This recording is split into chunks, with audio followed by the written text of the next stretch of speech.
okumpera ngenyiga go live ngani mkunyiga button ya go live, but quite special that happened to us in 2023. 3 best things. Leero njagala for us to simply be grateful, only be grateful.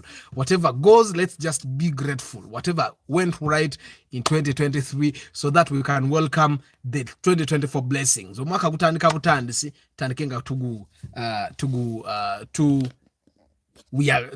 we are grateful for the good things that happened to us. Let me just put this phone cover off so that in a simo table buma I don't. Sorry. Joseph Bali Kudembe. Good evening. Yes, okay. I hope you guys are doing well. Nina mawulira amabi olwaleero. One of my followers twagula fenne motoka wano.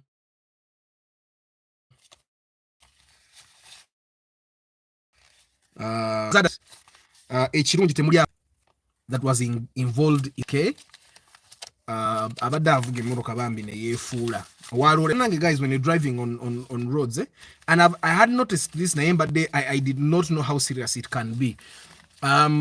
Bw'oba ovuga ku kkubo where there are those big lorries, sino trucks, magulu 10 and all that, be very, very, very careful. Especially on weekends. Now, on weekends, one thing you guys have to understand is that all the people that make enough money, that make good money, don't work on Sunday. Kabiri makanika, kabirani, because Sunday is normally the day for family. Now, the people that don't normally make money during the week, then come and start making money during the weekend, whether qualified or non-qualified. So, abasajja abavuga bisino truck ebyo abasinga over the weekend are not qualified. They are young men that don't even know how to balance a car. And when they get behind the wheels, they get excited. There is a reason lwaki okuwa permit ya lole yu magulu 10 sino truck, I mean, oyina okubanga you are past, I think, 35 years of age. Tebasobola gikuwanga tunaweza myaka 35. Why? There is a kind of maturity that they are looking for.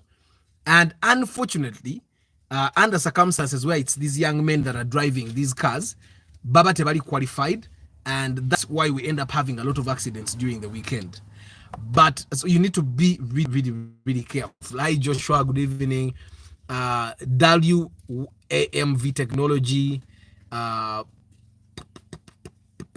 Paul Banaria, Mutumba Pade, Seronjoji William, Kaluka Yuwa Benjamin, and everyone that is in Kamori. I hope you guys are doing very well today. Kithama Shadrach, I hope you're doing well today. Keep 52256, I hope you're doing well.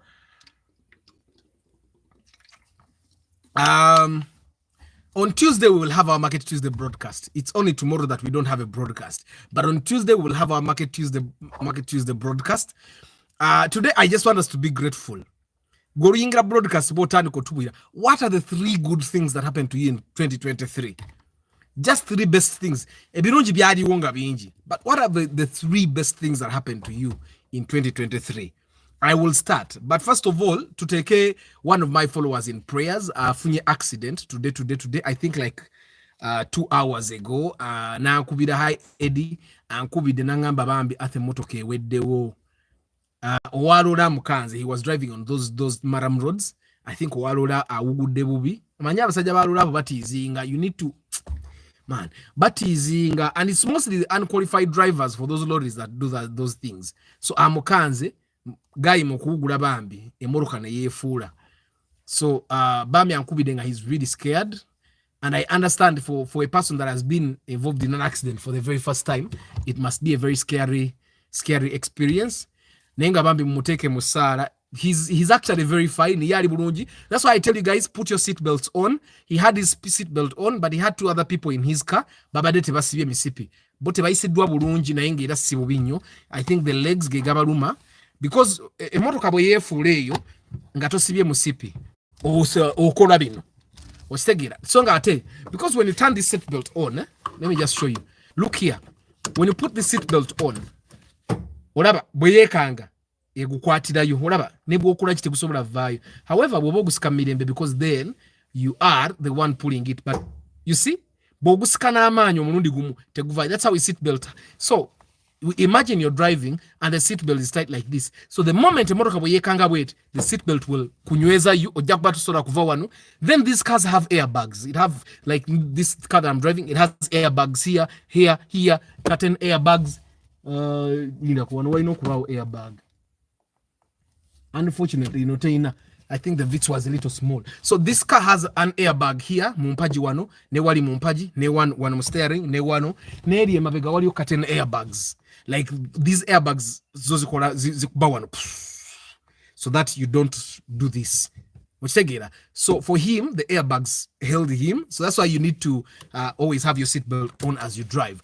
Then I think, I know these cars can be very stable on the road, but then just good. So let me just start it to make sure the battery is okay. The battery is fine, very fine.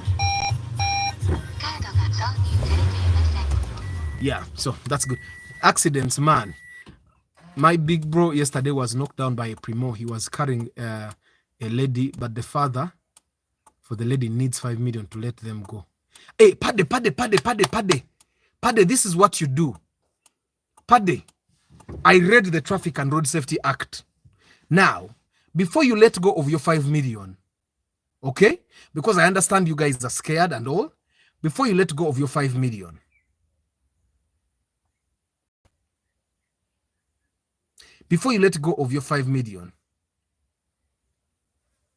is your brother the one that was knocked, or why he's the one that knocked?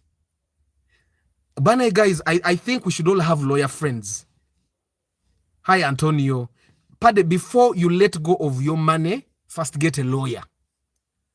Get a lawyer.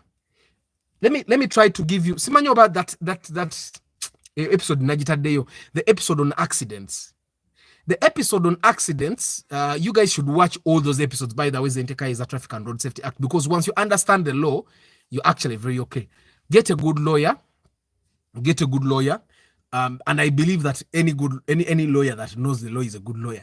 So, Pade, this is what happens. Newobanga gwato mede notomere omuntu nafa. Okay? God forbid. I really pray that never happens to you. But newoboto mede omuntu nafa. Nebakukwata, nebakutwala mu kkooti. Bwe bakutwala mu kkooti, omulamuzi n'akusalira. Of course, they can lock you up for, I think, 2 years. They can fine you up to, is it 2 million? I think up to 2 million. I'm not sure about the figures, but they can fine you. But one thing you need to understand, that I think Basoro fining up to 4 million. Is 4 million is going to government. But depending on how good a lawyer you have, you'll get whatever you get. There are chances that the judge will say, Sasura million, I think the minimum is 1.5. Sasura million, MNH tundu. Is a million, MNH tundu, Sasura. Now, I understand that there are other people that are involved, a state attorney and all that, but your lawyer would know what to do. Now, omusango n'oguwona ne bagamba tiyabadde na musango ne bakuta if you have a good lawyer. However, oyo omusajja abasabe million 5, he's taking advantage. People take advantage. Bw'aba basabe million 5, there are chances that you can go to court, because this is what the law says. Omulamuzi asobola okufining up to 4 million for the government, is our government. Then omulamuzi takkirizibwa kufining more than 50% the amount government. I don't know if you get what I'm saying. So let's say the government bakufining $1 million. Okay? Bakufining $1 million. Bakufining $1 million kitegeeza ono omuntu gwe bwatomedde tosobola muwa yadde esente esukka $1 million. Because the judge cannot tell you to pay a victim more than 50% once you have paid the government. Ontagira kyenkugamba, that's the law. Simanyo bakanso Patrick wali wano, but that's what I read in the law. The primo man was getting off the road and then he knocked them. Anti kachisinza ku statement eziri mu file. Okitegeera.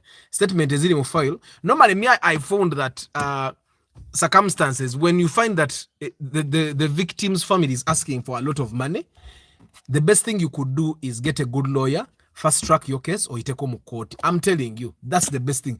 Because ebisade mutu tyama komera, but komera, me I tell you that komera terina bisidani jibireta wadde sirigenda gamu ne nwana nyo butaligenda. So I try as much as possible to settle amicably outside of court, so that I don't go to prison. Na ye omwami one million 5 ziyabasaba nnyingi akyasobola okuzikendeeza ku bumukwata obulungi. Naye bw'aba aganye, then you can find a good lawyer. I'm telling you, nze okuva bakwata muto wange ne bamutwala n'agenda paka Kitalya. I know that sometimes it's probably best if you get a lawyer to handle all these things. Lawyer jabali ake sente, but oyinza okwesanga nga kubanga ono gwe mwatomedde oba yabadde victim bwana amalo bajjako $1,500,000 nga babagamba ate kati omusango, because already muli mu system ye muli mwawandise that statement okitegeera kati nga n'aba police nabo baagala yaka sente okitegeera because tebiggweeraawo. Joshua Ngola bino obukuluma. Nelson Wabuyi, hi Martha. Yeah, so but good evening people, I hope you're doing well, but I know Pade you'll make the right decision. Tewali chigana. I think Kampala, one thing I've realized about we as Ugandans, because we don't read the law, I find that people take advantage of us.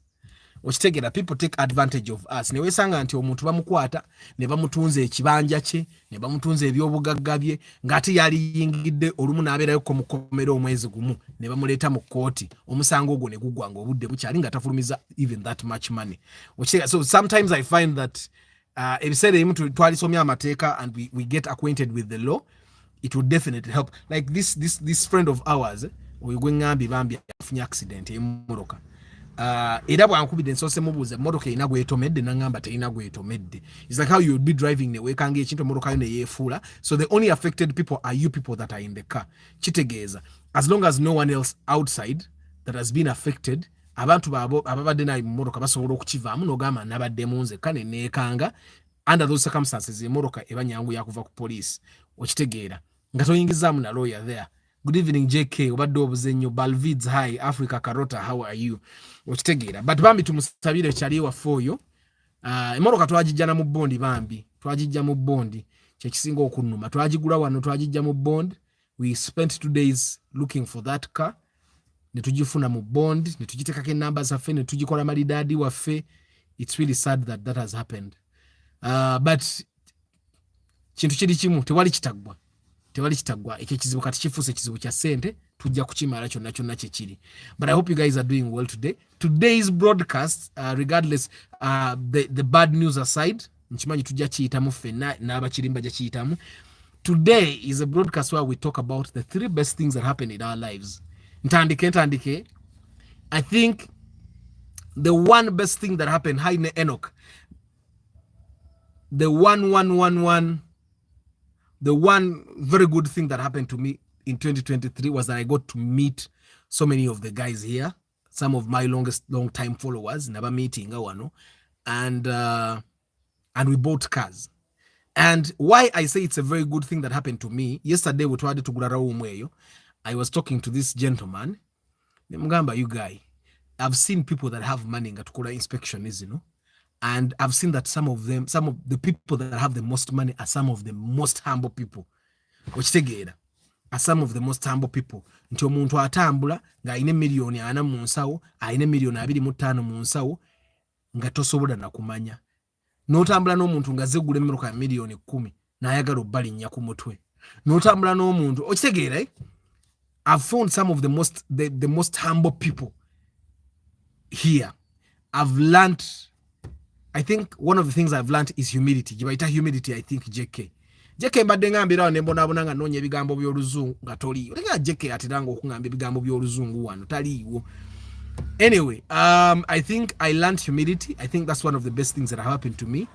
Then I also learned in 2023, because of you guys, in Chari, one of the best things that happened to me in 2023, I also learned that bad things can happen to you, but you should never be discouraged. That's one thing that I also learned in 2023, and I learned it because of you guys. Samsung kitandise okuvuguma kyokate tunakola yadde eddakiika eziwera abiri kakitekemu ka face wipe wano kagira ku bbugumu eryo. So I learned of course, I learned humility.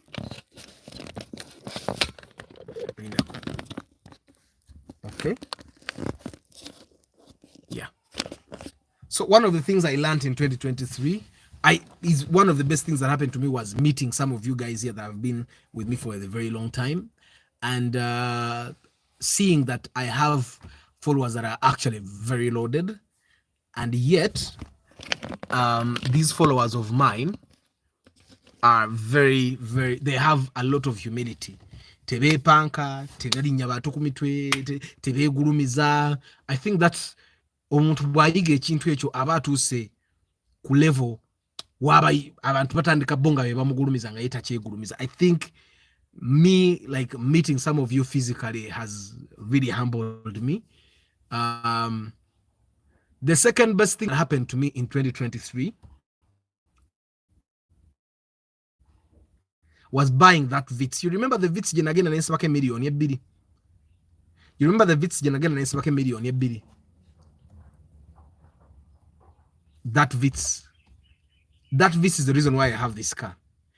Nti, not that I could not, under the circumstances that I've still gone through, get a car like this, but I think before I got that Vitz, era omukyalo oyo yagana okuginona, I think I would buy her a beer. Wekitegeera nti, I think me taking the leap that evening when they called me ne baŋŋamba Arthur jangu waliwo wano Vitz eno ya busuubuzi, ne ŋŋenda ne ngisasulako.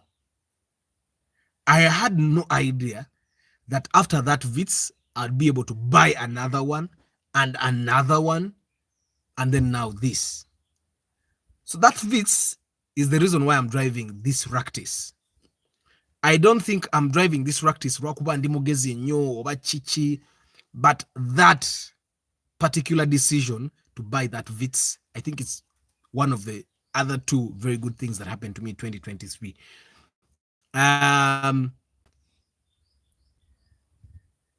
I think it gave me the experience of a sort of newish car feel. It also gave me the experience of actually going through all these cars, understanding that okay, and actually it's not really that bad. And I'm sure that some of you now can I'm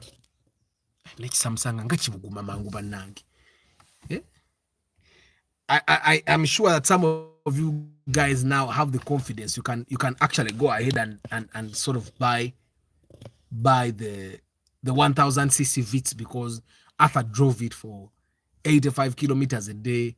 Katine yoku inajivuga neri najivuga for a month. Then I drove the second Vitz for a month, and they were all 1000 liters, and I never got an issue. As long as you're using that car for the purpose it's supposed to be used for, that car really has no problem. So I think that's the second best thing that happened to me. I'm going to tell you the third best thing after you guys share. The first thing that happened to me that is very good in 2023 was that I met you guys. Some of you guys that I met physically, we bought cars, and I learned a lesson of humility. And of course, the second thing was buying that first Vitz. Mujijukira gye nagula ku ssaawa 3, eyo Vitz gye nagula ku ssaawa 3 ez'ekiro. Omukyala yampereza miliyoni 2 oyo omukyala. She sent me 2 million to pay on that car. Nengenda saasasuza sente ze nensasuza ezange. And then she took time to make a decision. Nemugamba, you know what? If you're uncomfortable buying this car, I can refund the money. Then nangamba, after some time, sente zagala, she said she had an emergency and something. And then I sent her back the money. And I said, okay, let me just keep this car. And I was keeping it that I hadn't planned that someone would actually buy it. We were comfortable with it. My kids loved it. Mama Aban loved it. We were in love with that car. And then someone came and bought it. And then I was forced to get another one. And then that one, I think I drove it for less than a month, because the people that bought the second Vitz, they bought it when they bought it like on a Friday, was it? No. Yes. On a Friday when it was making a week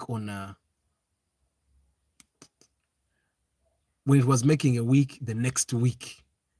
So when it was making a month the next week, so I hadn't really driven it for a month. And then I bought another Vitz that very day, which was bought the next day, which was a 1.3 liter. Now that adventure was that's an experience that I did not expect that would happen, or that I would go through those things. But because I bought that first Vitz, that first car, then I've gone through these phases of driving that and driving that, and I'm really glad to that. And I met JK, I met Chris Fitness, I met Nsanji Phone Solutions as well. I met Access News Now. I met Africa Carota. Let me see, which other person did I meet? I met Vianney finally. I met another Vianney. There is another Vianney that came to my office. I think I met someone called Michael. Lwakuba Michael yagano sasula consultation. Yajja buzibwe namugamba sasula consultation negira nabula. So I met quite a number of people. I'm working on Pade's car. Hey, Pade, by the way, Pade, raka twajifunye steering raka na mama. Ya mukono wali yavao nairabidde kueleza voice note. I was very engaged yesterday. Yeah, but I've met quite a few of you guys, and I met Emma namusanga namulaba in 2022, by the way. Emma, didn't we meet in 2022? But I'm really glad that I met all of you guys. I met Catholic Music Collection, yeah. Yes, which other person did I meet this year? I met, what's his name? Loaded Guy. The guy that yatambula ne million zali million 5 mu nsawo nga toyinza nakumanyi. Hi Chris Fitness, Quilly Akim, hi. Yeah. So anyway, what are the 3 good things that happened to you? 3 top good things that happened to you in 2023. Let's share that so that we practice gratitude. I find that in Africa, we are too scared of sharing the good things that happen to us. We feel that if we share the good things that happen to us, someone will come and take away the happiness from us. And yeah, sometimes it's true, but I think that sometimes we also see the red flags of people that don't like us, people that would want to harm us.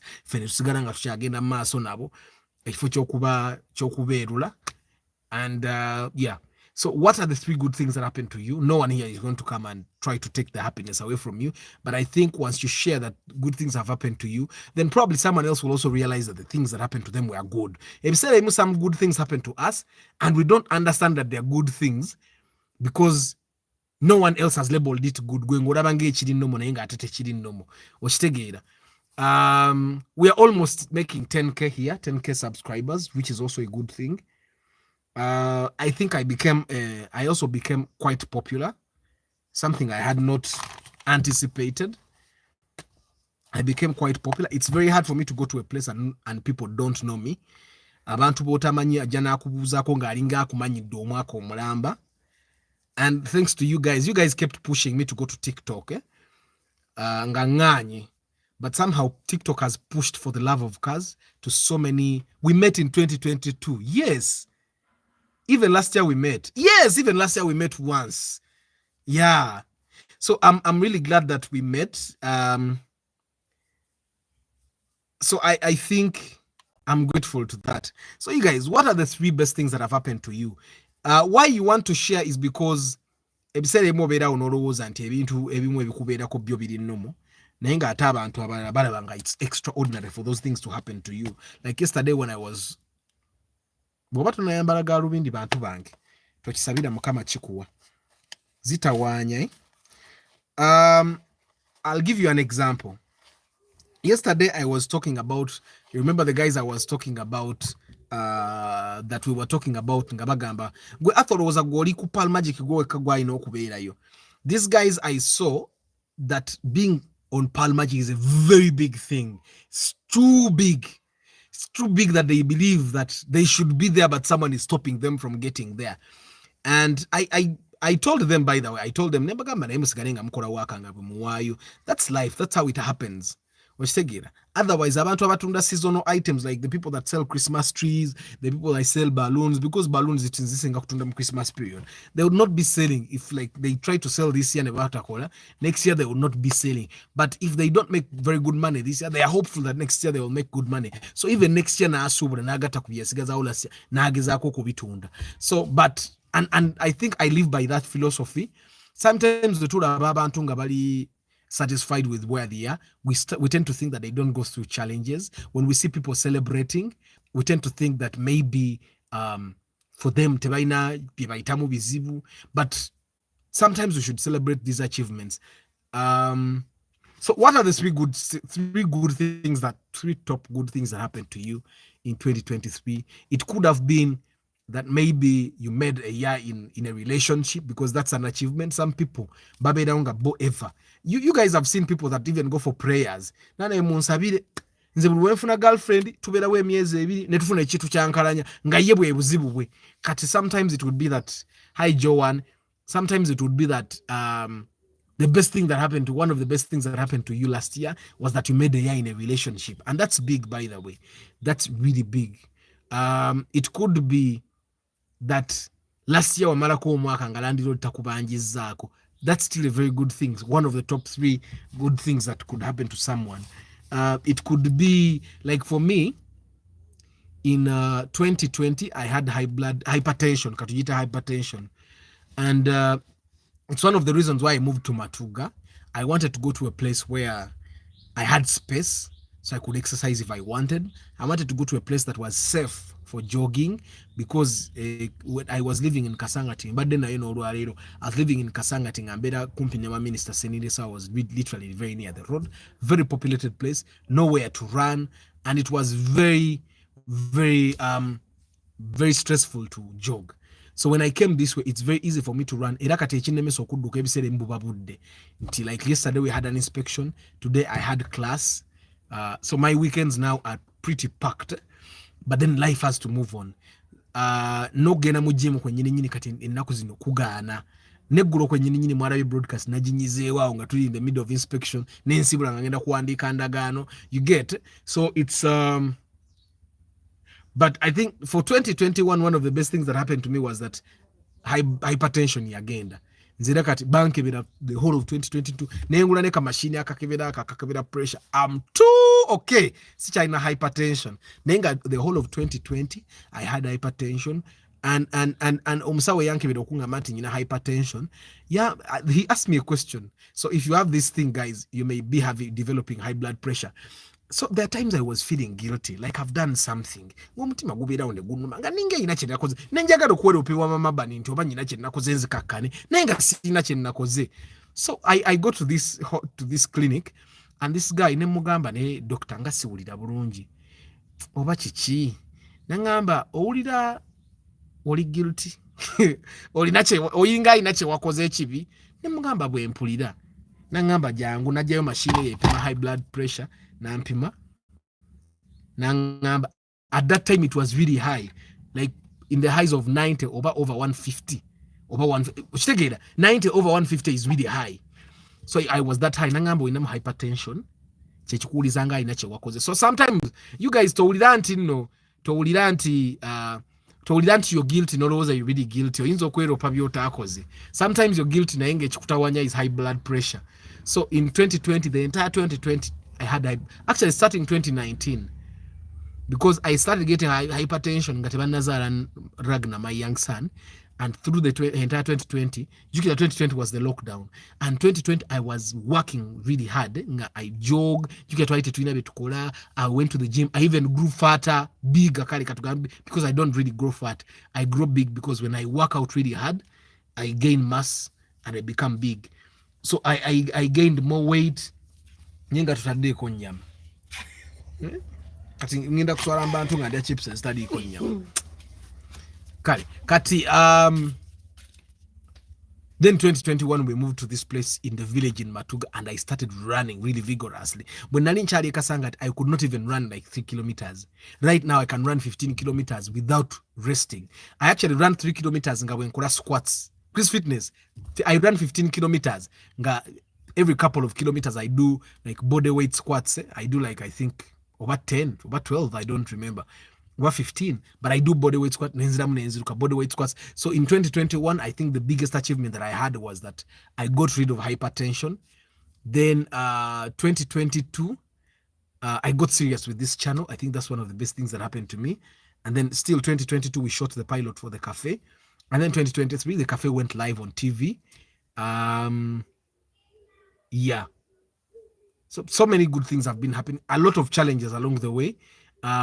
Sometimes challenges can happen to you. Like this gentleman Bambi afunye accident. And badde njogera naye kusimula ngamba naye atwaruwe ekintu ekikutuukako n'obuuza Katonda why me. Ne mugamba no, don't feel like that. These things happen. They happen. It's just that to you right now. And sometimes the bad things will happen to you and then you see n'olowooza nti gwe asinza okuba n'obuzibu. But sometimes for you that's the bad thing that has happened to you. Sometimes someone has gotten it worse. Which eh? So yes, it's very natural for you to ask God, why me?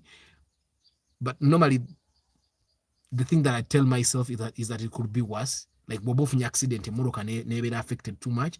Then you should say to yourself, Kastandi Moram, because it could be worse. Guys, let's inspire other people. Let's tell these other people that, you know what, good things can be happening to you. They are good things. So what are the 3 top good things that happened to you in 2023? Benjamin Kayiwa Agambe.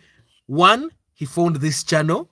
2, he graduated. 3, he became more physically fit. Congrats, Kayiwa. Congrats on those things. And by the way, guys, graduation is a big thing. Me, when I went to Makerere University, because when I went to MOOC, when I was doing my application, I wanted to do a Bachelor of Arts in Drama. And I njagala kukola degree mu Katemba. Ngire Makerere baba Katemba na sijja kuyingira. Bino bibagambo mbu second choice je bakuwa na sijja bisomayo nali njagala Katemba. So when I went to do drama, bagendo tusomesa ebintu ebimu already mbimanyi, but somesa script writing software nga bino nabiyita mudda, script manyi structure yayo, directing already tinze ku mizannyo kagange ebintu ebisinga nkola ki mbimanyi. I think some of the things they taught us binali simanyi nyo was marketing and management, and then I think a bit of psychology and yeah, I think mostly psychology yali asinga obuzibu. And basically naita mu university omwanze ekimanyi no kuyitamu. And kunaku to graduating kale we batuletira obutabo is when I knew that actually going through university and graduating is a big thing. Twaina chali wafe bamuyita Jingo yafuna second class lower, but he graduated. Even that did a party at his home. Nze sakola party. Of course, I had a lot of challenges in graduating. Naina emotoka yanga, naina kayongeza nga kikalimu amafuta. Chovula sagala kayongeza. Nenkavuga nengena neyas kengoyeze nalingendo kwamba graduation, because I've literally never had like mbele nengo yezo okuchala, because it has never really been a big deal. And so I got to get engoyezo kwambala ku graduation. Enyongeza nenji parkinga we najiparkinga bwe parking enyongeza nenkoma nga ngendo olukununa jjajja tugende ku graduation party enyongeza neegaana okwaka nenjirikawo naina ne 10 at that time nengenda nenona 10 nengenda none 10 nenga 10 yali ndwadde enyonga habu nga nfunyo, but we drove that 10 because amafuta gani nenga tadde munyongeza nga sina sente. A friend of mine sent me money. Graduation yange yali a lot of challenges, so but I went through it eventually, and I could not show my grandmother nti nali sina sente because omuntu obera ne moroka billing atoyina sente, but I literally didn't have money. Naye jingo ya celebrating anagamba nze nanona degree, sano na first class degree, sano na second class apa nanona degree, bantadde mu katabu mfunye degree. Jingo was very happy. So graduation is also a very big achievement, because when someone is graduating asomedde emyaka esatu ebizibu by'abaana bye bayitamu nga bali ku university bingi ng'ogyeko ba planned kid, because there are those planned kids abafuna sente nga they have no problem. Naye waliwo abantu abayita mu bizibu mu kusoma, taina olumu n'asula mu hostel nga taina kyakulya, omukazi amukyayi, and know some of the things that keep people going at university. As I have a girlfriend anjagala being loved, mweba guy, being loved is something nga you have someone that loves you, it's one thing that will give someone peace. Chovola bante ebiseera ebisinga omukazi bw'abeera nga badde mu an abusive relationship n'agivaamu n'afuna omuntu amwagala anyirira okitegeera nogamba yali yabaaki kababe basajja bwaba n'omuntu amwagala anyira. I think one of the things that challenges university students is not being loved. Kuba tolina ssente abawala olumu tolabika bulungi, because sometimes I look at my pictures ku university ngamba mama abani yanjagalako ki, okitegeera. So congrats Kayiwa on your graduation and becoming physically fit. But now guys, nze we najirene Matugga nga nziruka waliwo akasaawe mu estate okuva wano ewange okutuuka kasaawe waliwo I think 1.5 kilometers. Naye nga nziruka okuva wano okutuuka kasaawe nga nyina okutuulamu. I was that unfit. Then nga netololwa akasaawe ako like I think 10 times. Then nempita ewalala nga njagala ntuuke wano ewange nga nziruse 3 kilometers. Naye peoples okudduka 3 kilometers ebiseera ebyo nga lutalo. Then nentuka nga nsobola okudduka 3 kilometers. Then after that nentuka nga nsobola okudduka 5 kilometers. Naye nga baba 5 kilometers ezo simalako. Kati of course ene ewange waliyo obusozi bwenninya and all. Naye nga okudduka those 5 kilometers nga lutalo. Then nentuka nga nsobola okudduka 10 kilometers. I think 2022 namalako nga nziruka 10 kilometers. Then I said in 2023 I'm going to be doing 15 kilometers. So 2023 najimalako nga nziruka 15 kilometers. And nentuka nga 15 kilometers tezikyamenya. Kati ngendaku ezimu I miss. Then ngamba we missing a Saturday ku Sunday I'll do 30 kilometers. Nganzi duka without trouble. So right now I'm really fit and I feel it and I know what you mean Benjamin. Okubera nga omuntu toli fit nga noli nyama dala. There are people that have come to my office nga muto nansinga naye nga baba tugenda oli nyama dala okutuka ku office yange naka amadala nga mangi ne mbuuza naye kiki nganda buli mutondo naga mnange siri fit. So congrats on that Benjamin. Being fit is a very big achievement. There are people that might not be fit in their life. Okitegeera. Antonio emikisa gyonna gy'olina nange nsindikiraako nange njagala abakazi bankayanireko because I saw Nora akulemeddeko. Antonio mulogo wakola. King Daniels, how are you? Dr. Arthur, you are very right. Nze even now I feel guilty. Since morning, nonya what I did wrong sichiraba. Nze bulijjo I thought it's anxiety. No, Antonio. Ata Antonio wagamba you struggle with weight. Oyinza oba oyinamu hypertension. Nze doctor yakingamba nangamba by the way Antonio kino kyo yino kusooka okukola to kick hypertension kendeza omunnyo gwolya. Nze when I got hypertension we worked paka kati mama abani akyali mu eyo mode. Ne bakende basooka ne mama nanze ngenva zange zibeera zokka temubaamu munnyo nga sirya mmere ya munnyo nga ndya mmere nga temuli munnyo for like 5 months I think. Soko kendeze ku munnyo because no munnyo kati gwate oli omunnyo ate no tuula for very long time soko kendeze omunnyo. Joshua, hypertension is before you get high blood pressure. Obo yingira high blood pressure kati olaba ezo pressure zikuba abantu nazirika nagweri nagongobalako one side nafuna stroke kati ebiseera bisinga that's so kati but hypertension is the early stage of high blood pressure. Kati nze najirina. I think Antonio you may be suffering with it. Ntare Samuel, hi, how are you? Jekagam, I have never had a graduation party or a birthday party in my life. People wonder when I tell them about it. I do it. Have any graduation? I don't have any graduation photos. Ejeke olinganze nze graduation photo yange jajja ya jirina. Naye nzo batajukira gye yagissa. We went and took a picture. Just nze bintu bya graduation ebyo nogenda mu tent nagenderayo jajja. Nze nali sagala gendayo because I knew graduation is not really for me. The hustle was learning what I went to learn. And it's literally like I've not done a job where they ask me for my papers because when I get into a room and I start talking, I know what I'm talking about. The only evidence of education are the transcripts. Sinano a certificate, by the way. Sinano a certificate. But what are the 3 good things that happened to you in 2023 that you would want to share, people? Share your achievements because however little your achievement is, it's a big achievement. Antonio Agama, the 1, my daughter's health improvement. Congrats, Antonio. 2, the good people I got from this channel, like Dr. Chisenyi. Mumpo wa doctor, ngenda no butu wala kanso, kenko professional courses in Zimalayo. Njezi Malayo nga like 2025. Bwe Malayo professional courses ezo, ngende nkube chi masters, nchikube wali. Chi masters olu chimala, ngenda kuyingira PhD. Nga sirina sente. Nga bwe nayingira postgraduate, najingira sina sente. Nyingire PhD nga sina sente. Njikube course eyo, bampite doctor. Chimanyi kati masters mbuzayo mwaka gumu guba gwa research by 2025 gwe mala professional courses zino ate nga nyinza okwekuba kuba nenzimala mu 2025 nga atandika 2025 nyingire masters 2026 mamba ze masters kati awo 2027 nja kuba nyina emyaka ameka nja kuba nonkulidde nja kuba nina emyaka nga 37 awo be PhD by the time I'm 40 mbenga bampita doctor nga bwotampita doctor nga ne batabani balina kupita doctor daddy nga bwotampita doctor sikuddamu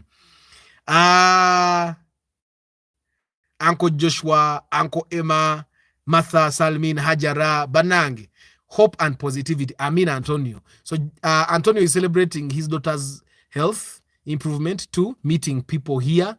3, hope and positivity. By the way, guys, health is very important. Health is very important. Bobo ina abantu mu family yo nga tebalwala, you should be happy.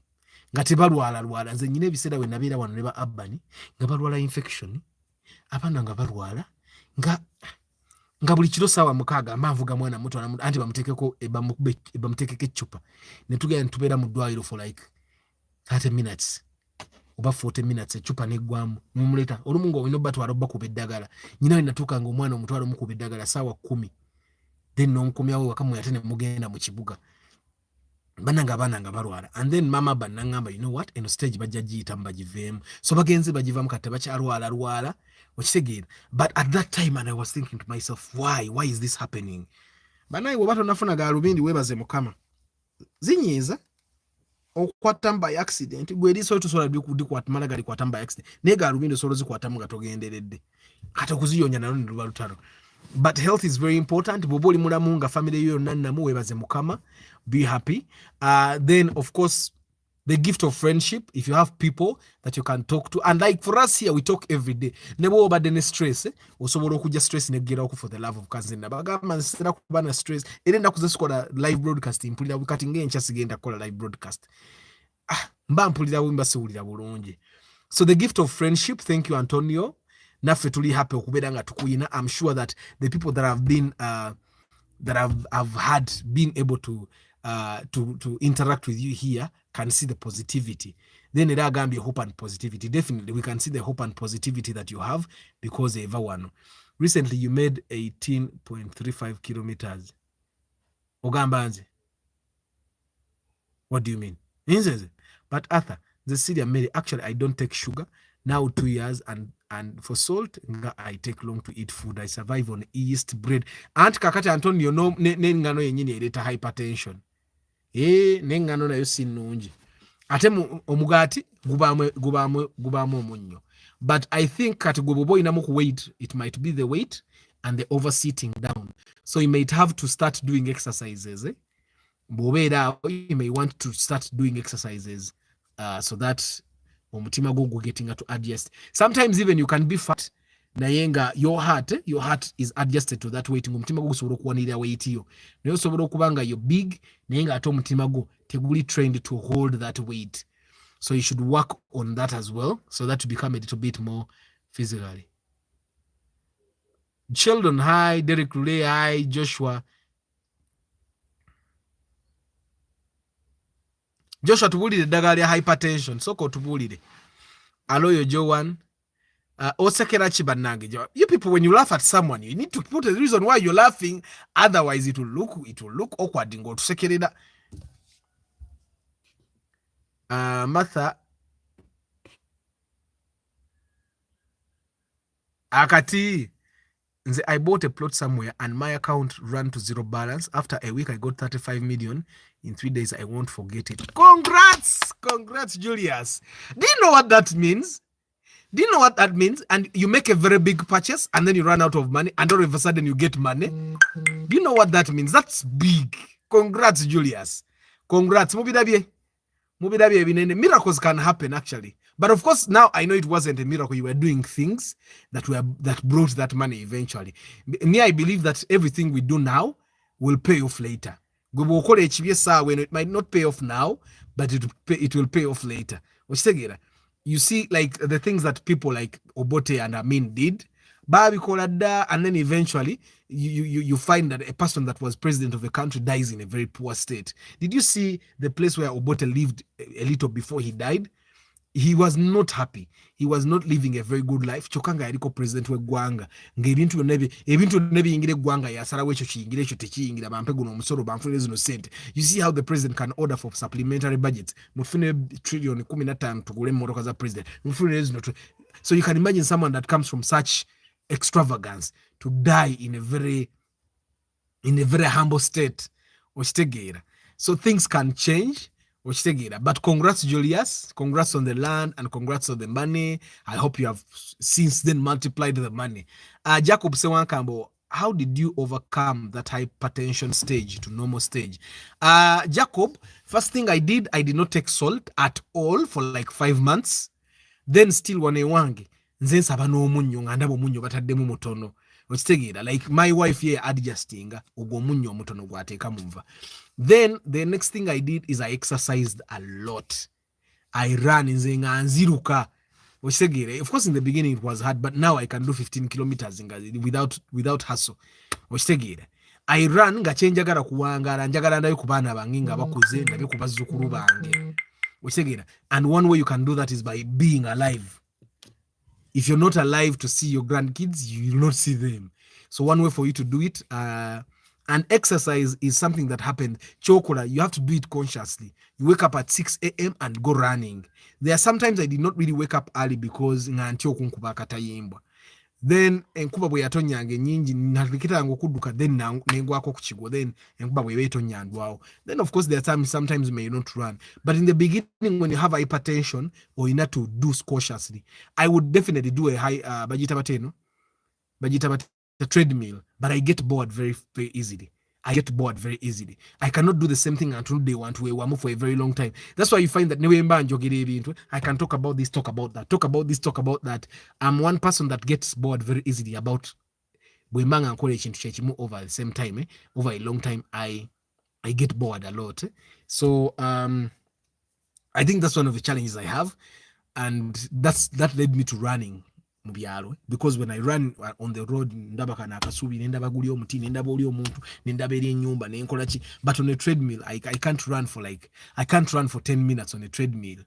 I get bored.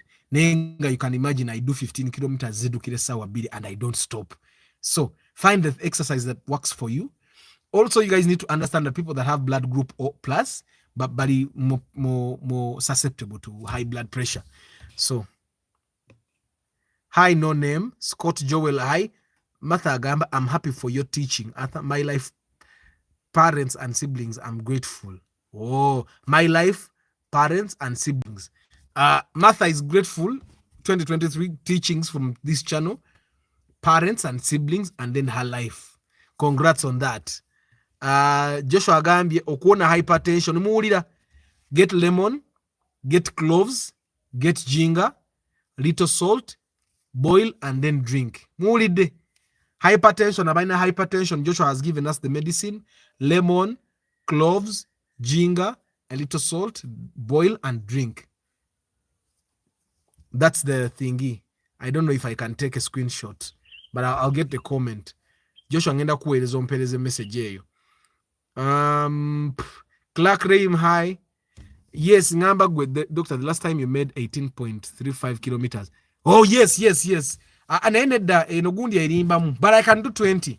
Sometimes in a sim, because in the network is not very good. Network emanyo kuvako. Yeah, so but I do 15 point something. But there's a time I run 20 by the way. Ninanirenda duka 30. But I keep my distance at 15 because of time. I get bored. The reason why I do that, I get bored. So if I were to go 20, I would really need to have a very big reason why I'm going 20. Otherwise, I can get bored in the middle there and I take a border. That's why I do. As I increase small, so that my boredom doesn't put me off. You did promise to talk about the small car guard. I joined a little late. Are you ready? Small car guard? No, I did not promise such a thing. I did not. Arthur, the program is so serious. I wanted to report something. You can report, no problem. You report. go reporting ane tumukomerere nakyo kiggwe. Nze even if I just drink water, I just go swimming sometimes. Anti kati ate nakulaba gwe you're tall. JK, you're taller than me. Naye lwakubeera oli munene. So but you can be, but, and by the way guys, wait tekumalamu maanyi. Wait yo bwegaba it's muscle, it's okay. Like me now, I'm 75 kg, but I have a lot of muscle. I don't have a stomach. I don't have any flabby like meat. Sina masavu. I have a lot of muscle. I do squats. Chris Fitness, I know squats. I can even do them from home. And then I make sure that even my legs in a lot of muscle. Up here and it's actually muscle. It's not masavu at all. Yeah, but JK, swimming is also a very good exercise. But then also there are people of a blood group high blood pressure. The chances of getting high blood pressure are too much because of our blood group.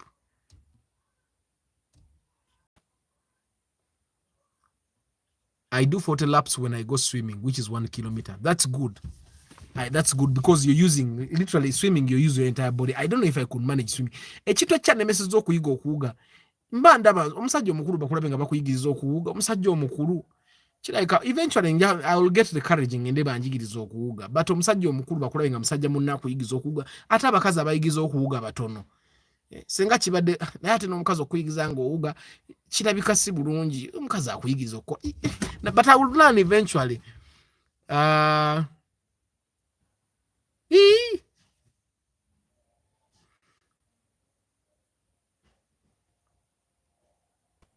Ntazi Abdu, how are you? I'm good.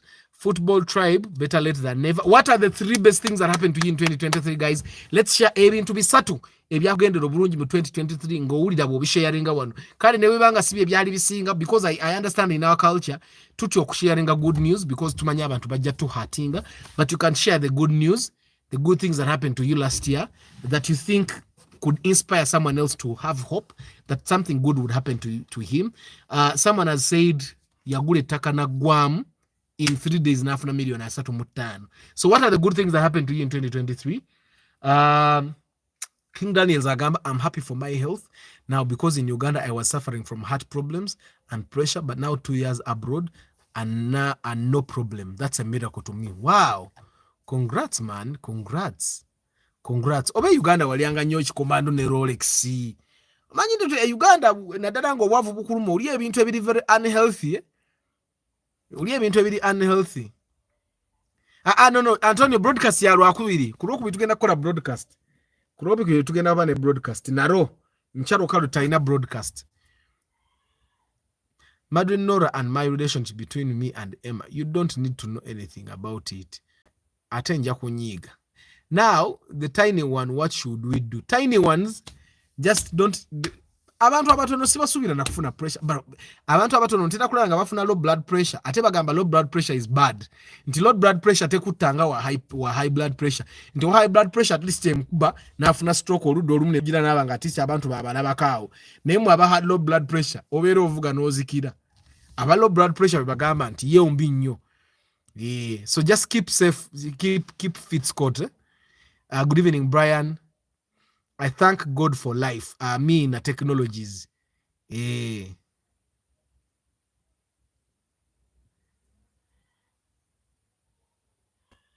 Omudalasini chechi.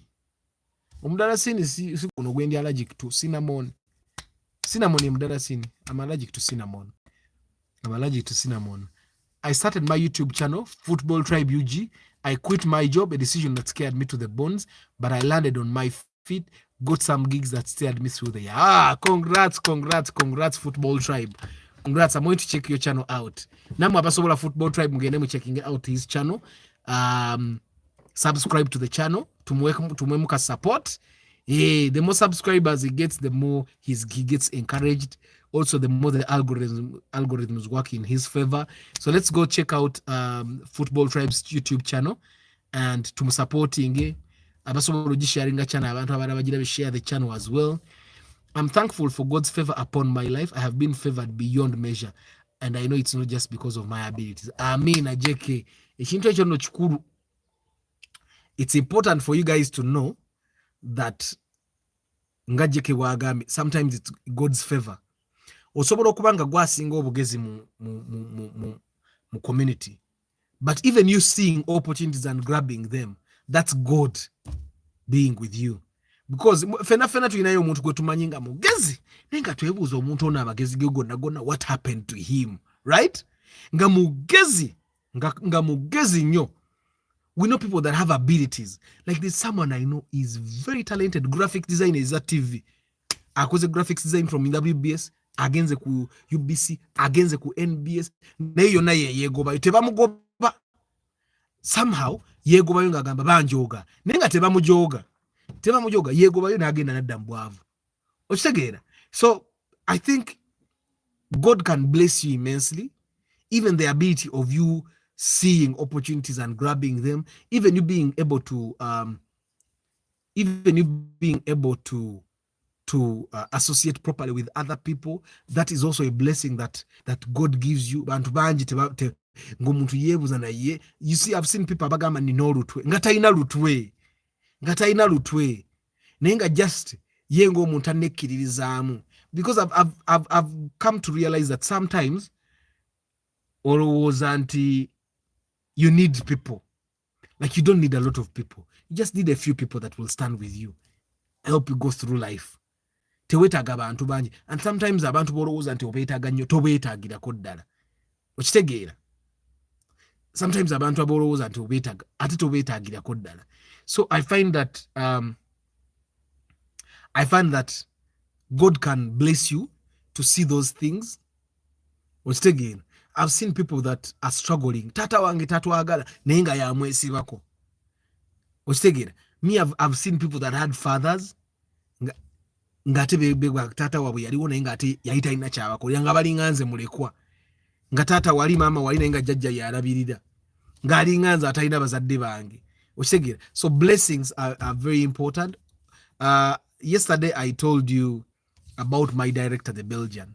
He was talking about how I won an audition. I asked him, and he told me, Arthur, I did not pick you because you were the best. No, I picked you because the moment I looked at you, I knew you were the person I wanted to work with.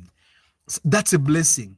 Nti abana je bali abamanyi okukola ebintu bibyo bakola naye nga Katonda gwe gwataddeko akasubi. Okitegeera? Nga gwe Katonda gwe gwataddeko akasubi. So it's important for us. Thank you for JK for recognizing that, and thank you for sharing as well. I'm also grateful to this channel. I'm learning a lot. I'm in WAMV Technologies. Hi Arthur, how are you? I want a RAV4 new model. And how much is that car? Better than $1,250,000 to be safe. If you get one less than that, you'll be okay. But I have 25 million. King Daniels, I'm happy to meet this channel. It's a stress killer. And 2023, I have managed to buy another land in Bulabo. Bulabo. On top of a hill. Few years it will be viewing Kampala by God's grace. I mean, where is Bulabo? King Daniels, what is Bulabo? Nenga Kongs. That's a very, very big acquisition. What about Taguranga yada kantu? Osegera. Ngana yagala kubeera nga gwe na yagule nga tagulanga. By the way, guys, every purchase you make, celebrate it. I think the other thing that happened to me in 2023, this is number 4. The other thing that happened to me in 2023, remember when I got the other Vitz and I contemplated selling the Corolla, and along the way I did not sell it. I'm thankful I did not sell it. It has given someone employment. It's also giving me money, and it's still there. I thank God for that.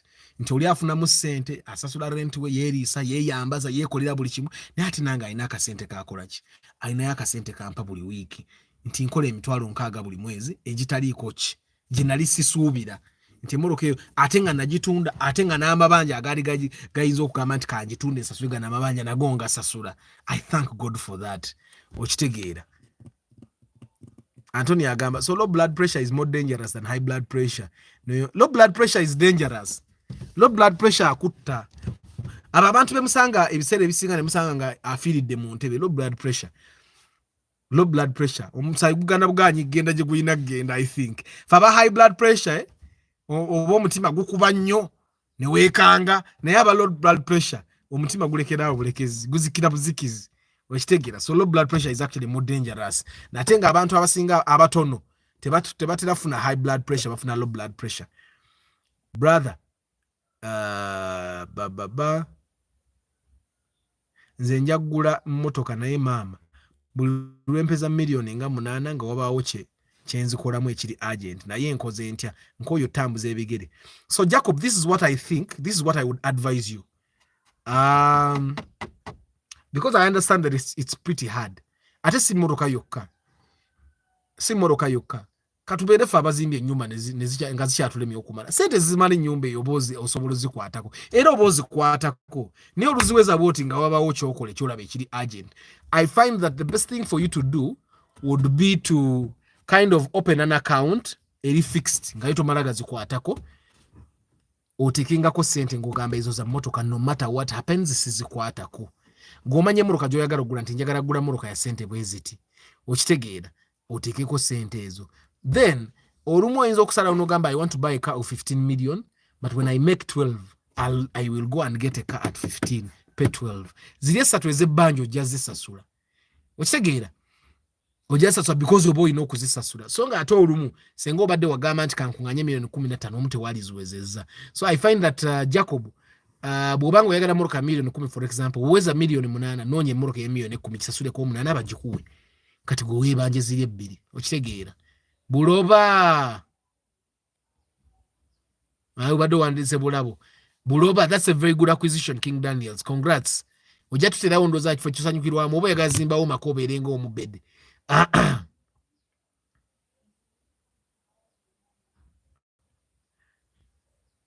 Ate advice Antonio nayo nungi nti because you can upgrade through the cars. Ate waliwo olumu emmotoka gyosobola n'ofuna miliyoni 8 miliyoni 9 ng'ate nayo nungi like a Mark 2 Musota bw'obanga gy'obeera si wala.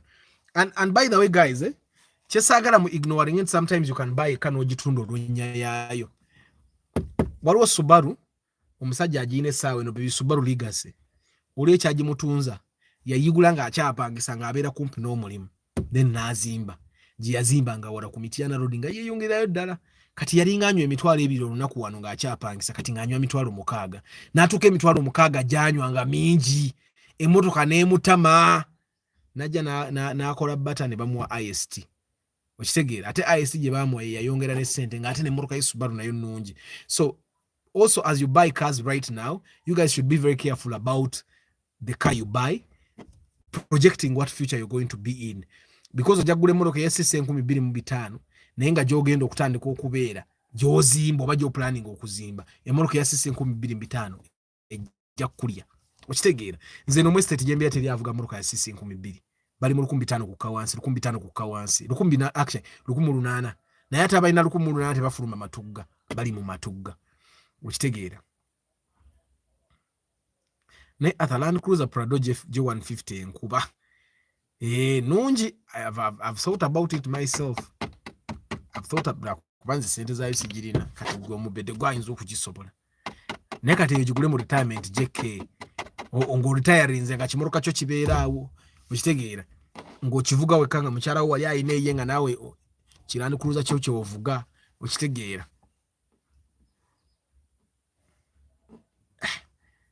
Martha ne Nora. Guys, let's share what are the best things that happened to you. 3 good things that happened to you in 2023 that you believe you can share with us, not just to brag, but these things can help someone understand that, you know what, nange kyenatuukako nakyo yali achievement, okitegeera. Because we said there are things that we achieve nolabanga ekitone nnyo because what I achieve nze ekisinga ekikyobunene. Like when I buy my Samsung S21 and then I find someone that has a Samsung S24 and then I start feeling bad naye nga ate nange S21 yange waliwo agyegomba okukola ki okubeera nayo. So let's share Paso Sete and Sienta, which is best and how much. I think I would go with the Sienta. Nzenga Arthur, I would go with the Sienta. I don't think I would buy a Paso Sete. I don't think I like it anymore. There is a time when I liked the Paso Sete. It looked nice. I think the Sienta doesn't really look that nice, but I find that I like the Sienta better than the Paso Sete. But that's Arthur. Also, the thing with the Sienta, it has an engine that is stronger than, so far, because it has the 1NZ engine, which is indestructible. So I would pick the Sienta any day. It's a motor zone but between 25 to 28, depending on where you buy. Chechimune practice. So kakati nze owenansa na Yesu amala kengule markets. Hago owenansa na Yesu amala nebo ogula kawundo, nebo ogula chi. Au nansa na kumpi. Yesu amala. Nekati fababere ewale eno fe tuba tugenda okumenyeka because is emotoka sisi 225 ha obojja jia oli yatunda kibana ekisubaru kyenga kirungi you know why emotoka jotu nenoga kati you guys kulwo kubiri ngenda funa markets ngenda vuga mu markets on Tuesday ngenda jivuga njirete matuganjizeyo ngenda jivuga mu nnaku ngazanga 2 so kulwo kubiri I think ngenda vuga markets just to test it. Mpulire comfort, mpulire bwe utambula ku ngudo za fezino, then I'll give you what I think about the markets. Bade sijivuganga munze njivuge obanje vuga olugendo. This will be the first time. I think I'll get it on Tuesday or Wednesday. I have to figure out what day. Then mbabulire ne consumption yayo. Yakuba mbabulire consumption ya markets ene wafe. And then okule because kat markets ye kawundo, ye crown, okitegere. So kati otaduko okugatta. Jeke Nora Jeke wotaberedde wano nga Antonio kye yeekola naye ngenda basiibula obudde bwewo. King Daniels bro, now I'm 94 by weight. I don't use oil, I'm using olive oil, but say sobola, and whenever I try to exercise tomorrow I don't work. And King Daniels, exercise works like this. The way exercise works is you exercise the first. Chris Fitness, all you are man. Being able to exercise what about don't lecturing. Chris Fitness is actually mugende ku YouTube channel ya Chris Fitness, by the way. He's a fitness coach. He's very good. Yankwesa ko mu gym awe matuga. He's good. Ira kati buli wengena mu gym nkwesa bu method ba Chris Fitness. Never yo ngandi munene ngandi heavy. So Chris Fitness woli, so but King Daniels from what I know is emirundi egisoka gyosoko kolombiri kujja kuluma. You have to work out day 1, day 2, day 3. Eventually, omubiri gujja kumanyira gulekera okuluma. So don't give up. I'm now 177 kgs, sorry, but I go up a flight of stairs 50-meter high almost daily and I feel nothing. Goli fit, JK. Kati King Daniels, you need to be fit. You need to work on your fitness.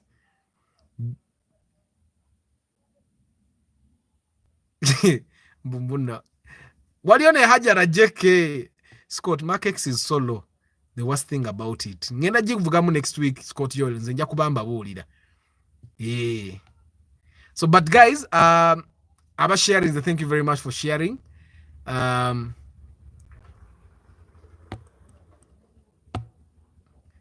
amanyamba sibule.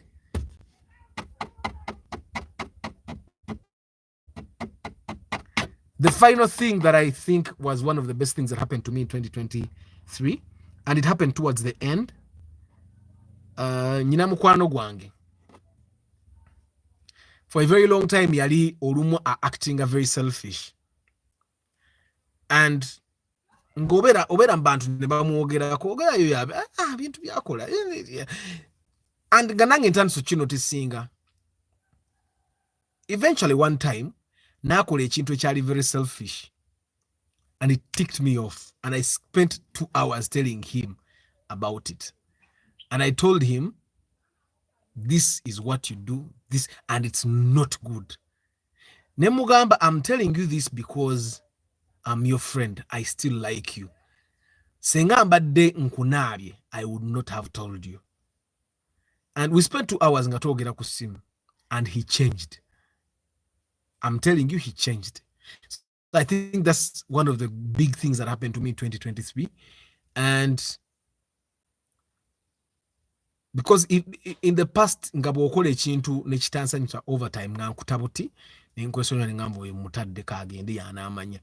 But with this one, yachikola nengamba neka mugambeko, and I told him, and I'm glad to say that he changed. So I think those are the 4 good things that happened to me in 2023. Madrin Nora, Kenneth Best, Joseph Bali Kudembe, WAMV Technologies, Joseph Bali Kudembe, Paul Banalia, Mutumba Pade, Seronjoji William, Kaiwa Benjamin, Joshua Mugalasi, Mixed Farms, Kisama Shadrach, 5256, Tuseme Eddie, Mutumba Padi, Antonio Random Things, Mgalachi Joshua Nakumaze, Chamba de Hannington, Wabuyi Nelson, Martha Academy, Balvids, JK, Africa Carota, Kawagama Enoch, Quiri Akim, Chris Fitness Rubura, Mukisa Emma, Webari Kunzi Jukizanga Man, Loyo Joan Jojo,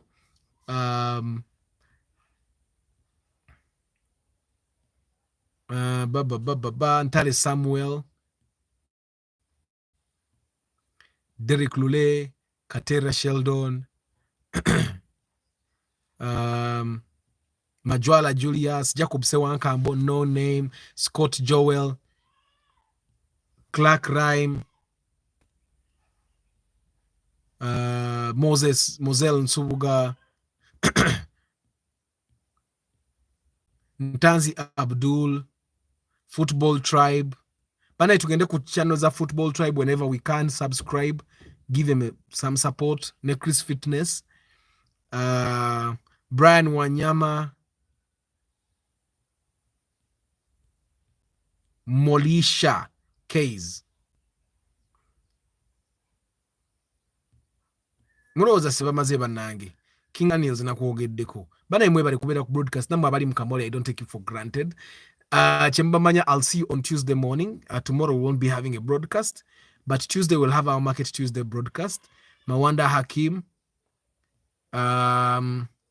Scott Joel Nakumaze bana imwe bali kubeera ku broadcast. Don't forget to be grateful for the good things that Lucky Mose. Don't forget to be grateful for the good things that happen to you. How comes that a 1.8 cc consume the same as a 1.5 cc? Each can consume 16 to 15. Which cars are you talking about, Hakim? Because that's impossible. A 1.8 liter car cannot consume the same as a 1.5 liter car. That's impossible.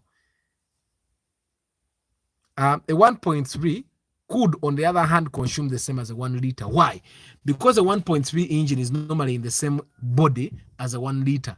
So, and the 1 liter uses more energy to push that body. So, the 1.3 doesn't use as much energy. So, the way sanga 1.3 are saving amafuta mwecho. If you said everything and a 1.5 liter, it is in the same body as a 1.3 liter. So, the way sanga, that's where the difference comes in. But it's very hard for you to find a 1.8 liter in a body of 1.3 liter. So that's why it doesn't add up. It's impossible. And also, so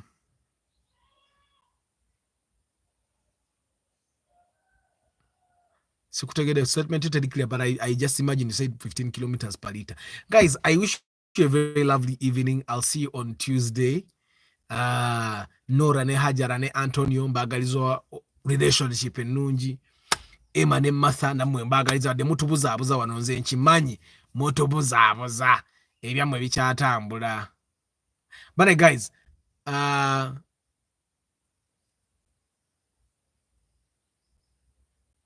Mukama bawo mukisa.